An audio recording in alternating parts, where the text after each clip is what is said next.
In my life, I've had cats, dogs, fish, a bird, a snake, and I even had a frog for a little bit before there was an incident with my cat. I've always had at least 2 pets, and in fact, most of my life I've had at least 3. That's a pretty good number. Despite some challenges that do come with having a pet, I've never regretted having one. No matter what age you get them, it is so rewarding to watch them grow and to watch their personalities come through.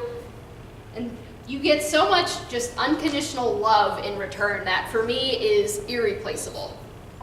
I was curious about what benefits having a pet can have for people, so I've done a little research. And it turns out there are a lot of mental and physical benefits to owning a pet. So let's start with some mental benefits.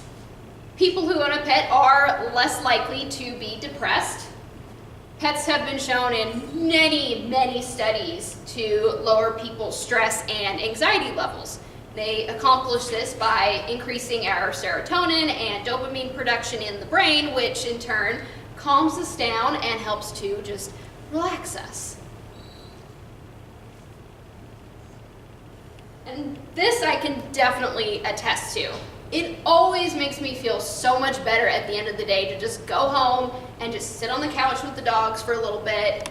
And I know going outside, playing fetch with them, running around, always helps to distract me from whatever bad thing is going on that day. There's also a lot of physical benefits to having a pet. And this one might be obvious, but dogs especially really encourage exercise, and the people who own them are less likely to be obese. Studies done with the American Heart Association, the Center for Disease Control, and the National Institutes of Health have all linked pet ownership to improved cardiovascular health and a decreased risk of heart disease.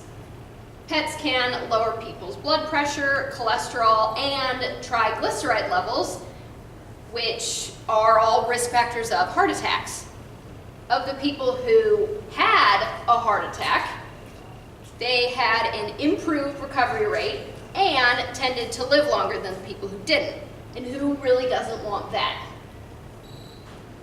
The benefits aren't just limited to adults. They have a lot of benefits for children as well. It's a really good way, owning a pet, to teach kids responsibility, compassion, and empathy, which are all important traits for people to have. Pets have also been shown through many studies to really help children with autism and other learning disabilities by helping to regulate their stress levels, just like adults. It's also been shown that living with a pet from a young age improves kids' immune systems and decreases their risks of allergies and asthma. A study done at the University of Madison, Wisconsin about this actually showed that kids who were exposed to pets from a very young age, that's important, had a decreased risk of allergies by 33%. It's pretty incredible to me.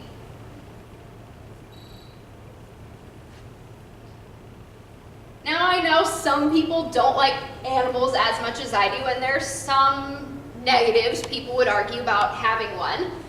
They do take quite a bit of time and attention. They can be destructive. I know personally there was a couch downstairs that we didn't care about, and by the time we got rid of that thing, my cat had shredded it. The arms of the couch are big holes in it, and the stuffing was falling out on the floor everywhere. It was awful, but it kept her busy, so who cares? Pets do also cost a significant amount of money. The ASPCA estimates that dogs, for example, cost about $600 to $900 a year, and that's a pretty significant amount of money for a lot of people.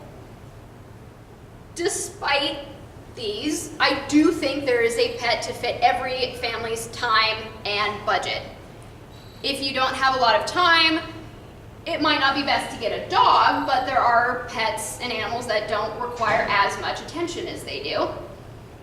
If you're worried about them destroying stuff in your home, there's pets that, are just kept in a cage for the whole time.